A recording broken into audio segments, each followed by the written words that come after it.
Well, welcome, Elna Myburg. Thank you for taking time out of your busy Sunday to take us through your musical journey. I know that you started in South Africa. You've been in Houston for quite a long time, and what we'd like to know, and what the audience would like to know, is just tell us a little bit about your musical journey, how why you're here, and what you're doing here.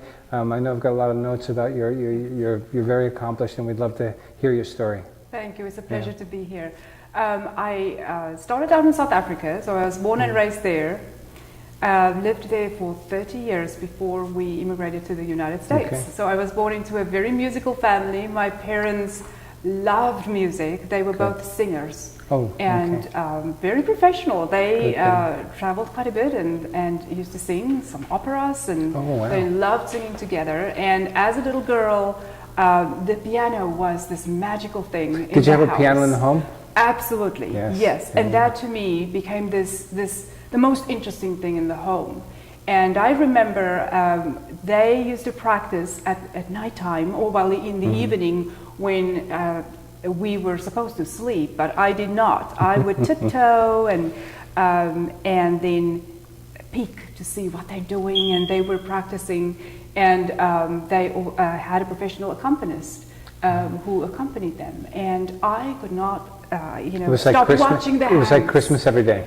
Absolutely, yes. So that became this wonderful thing in the house, and it was always open for us to play. I have 3 sisters, and we all played. Okay.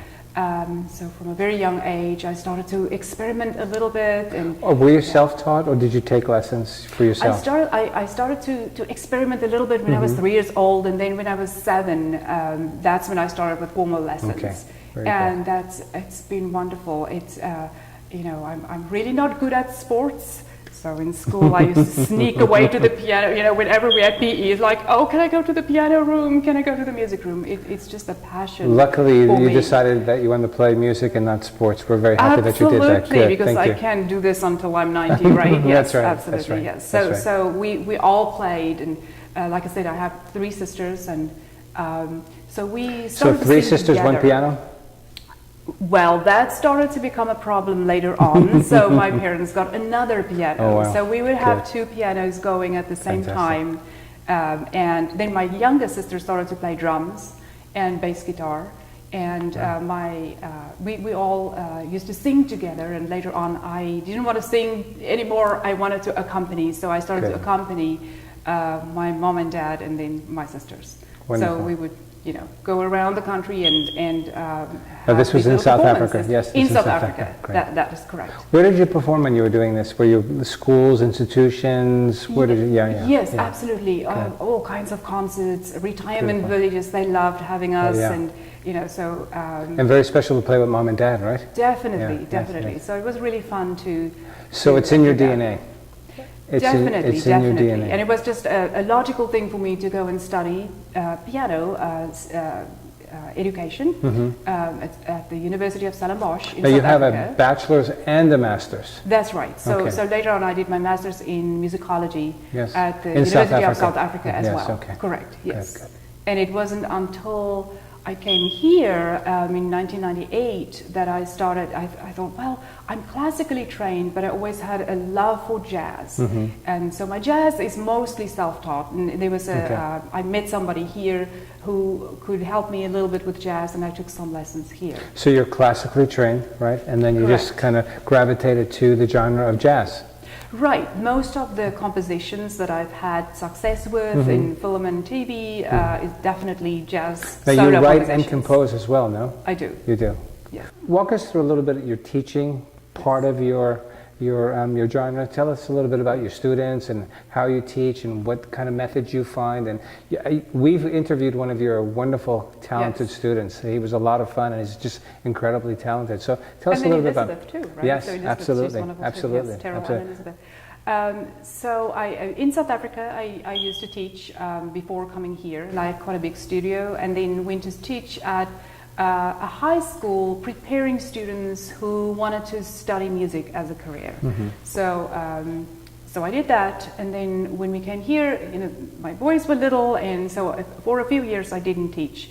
But then started to grow my studio here. I remember in Kingwood. So I teach in Kingwood out of my home, And I remember teaching 10 students, and I thought, will I ever have more than 10? You know, and now I have 45. Did you want more than 10? Did you want?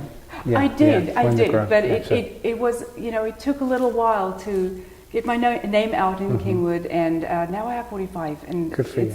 Congratulations. Thank you. It's a big studio.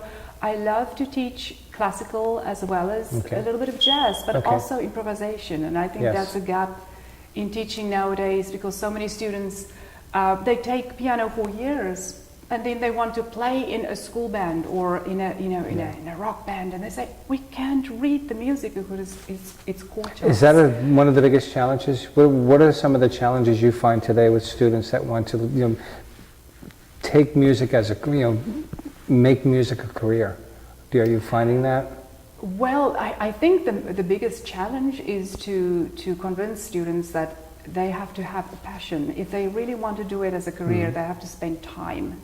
So that's, I think everybody's so busy. Yes. And so, you know, everything is so instant nowadays, and it's fast, and they want it to happen really fast. Right. And I always tell them, it takes time.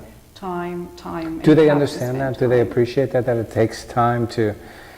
And then do they find their own way? Do you kind of guide them? I'm sure you have gifted students where some of them just play almost naturally, and some need a little bit more instruction. Even the students who are really talented need to practice. And I think those are the students who really understand it. Like Elizabeth, she practices a lot. Brielle, hopefully you will be able to have an interview with her too in the future. Just a wonderful student who's also a composer. That's going to be very exciting for you as a teacher. Yes. Where you see the dedication and devotion. And I think, do you find that as they play and grow themselves, as they mature, and you see them grow musically as well, it's got to be very satisfying for you. Absolutely. And you know, very few students will end up doing that as a career. You know, you want them to just enjoy music and to share it with others, and that's a wonderful goal too. Right. So it's not as if I think, oh, everybody, you know, all my students need to do it as a career. No, but it is wonderful to see those students grow and make that decision one day. You know, in high school, they say, I think I want to do it as a career. That's a wonderful. Elna, that is wonderful. Yeah, is there a particular age that you find that it's a good age for a young adult to start playing and see if that's something that they want to do maybe long term? Like you said, maybe just as a passion or a hobby, perhaps even as a career. So a child, you're asking what is a good age to Yes, start? what's a good age for a parent? Say a parent says, you know, like, let's say, for example, in your family, you have a musical family where we've spoken with many musicians where they have pianos or they're, you know, they're musicians in the family. So they kind of grow up with that. So do you find that as well, that they either come from a musical family? Is there an age? Sometimes and sometimes not. I have a very gifted little girl who her parents cannot tear her away from the piano, but the parents are not musical at all. Wow. So that is interesting. But you know, some kids are ready to start at 5. Some at 6, some at 7. I have some older beginners who are doing really well. You know, they say, well, we're not going to become concert pianists, but you know, we just want to enjoy it. I have adults. I have a lady who started when she was 68. You know, and just for enjoyment, and that's a wonderful goal, just to be able to sit down and play something. So that's why I love the individual lessons, because every student is different. You know, they have different goals. So it's very important for me to talk to a student and find out what do they want to accomplish. So it has to be exciting for you, because every student is different. Every student's at a different level, different thoughts, different how they want to play, how you can take them along. Yes, different abilities. You know, I mean, for someone to play "Twinkle Twinkle Little Star" is a major goal, and it's wonderful. And I just see the parents crying at the recital because they are so happy because their child can play something. And then for someone else it might be like Elizabeth, you know, she wants to study music, and so the goals are different. You know, we find that also, and that's one of the things we ask the young musicians as well, is it a path that you want to explore musically? And it's open, and then I think the good thing is that we have people like yourself that are dedicated professional musicians in the community that are able to reach out and really help them and kind of guide them on a path. Right. Whether it's going to be a career or whether it's going to just be a hobby and play with friends or whatever that might be. Yes, absolutely. Yeah. So you also compose and you write music, and you seem to be leaning more yourself towards a jazz genre. Can you talk to us a little bit about that? So a long time, maybe 11 years ago, I started to write for specifically jazz solos for piano libraries or music libraries for film and TV, and got some music on. It was called ABC Family, and what is the other one? Vox. And then, so my music is on some Amazon Music, movies, and Hulu, and YouTube. Now and Netflix. These are pieces that you've actually written, composed. Yes, that I wrote, and then I recorded in my home studio. So I got all the equipment and my digital Fostex studio, and then took a break because my studio, my teaching studio, was growing so fast that I just didn't get time. I didn't have time anymore. The boys, of course, I wanted to spend some time with them. So for about 10 years, I just taught. And then I decided about a year ago, I want to get back into writing. Now that the boys are in college, I have more time. And of course, my digital studio, the brain fried, and I called a piano place and said, I want to replace this. And I said, and they said, what do you want to replace? And so then I realized, in 10 years, things changed so much, and everything is computer-based. Yes. And of course, digital. I'm not in my 20s anymore, so I didn't even grow up with a computer. So I'm so excited because I got new equipment and work with Logic Pro 10, and very exciting. Great. So now I am, instead of just doing piano solo, I'm doing like electronic dance music, just genres that are new to me. Right. Full orchestral, so I cannot really play that for you here. On the acoustic, but I'm busy working on full orchestral arrangements, electronic, advertising music, and just a lot of different things. But I still love jazz, and but trying to combine that with doing, instead of more traditional, doing more electronic jazz. Electronic. Yeah. And I think the technology gives you a broad spectrum of what you can and cannot do. Yeah, you have an orchestra at your fingertips. Yes, absolutely. I was just so amazed, and so. How do your students feel about it? Do they know that you compose? Have you they do. Share that with them? They do, and so if I see, we would start. I always want to give my students the opportunity to try composition. So we start with a very simple chord chart, and then once I've written a chord chart. Well, you have your harmony down, right?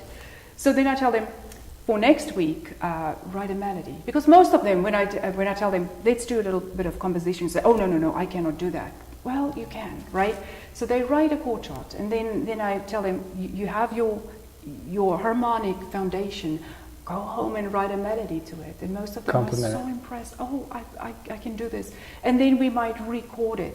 And they have something great to present to their family, something they wrote. That they wrote, absolutely. So, yes. That's going to be very satisfying. Absolutely. And then I have students like Brielle who won the TMTA competition, composition competition. She won first prize, so she wants to do that as a career. That's very exciting. That's beautiful. And she works with Finale, the notation software. She figured that out all by herself. And, which I'm sure is not easy. Right, it's very complex. Right, and she's making her own scores and sheet music, and it's wonderful.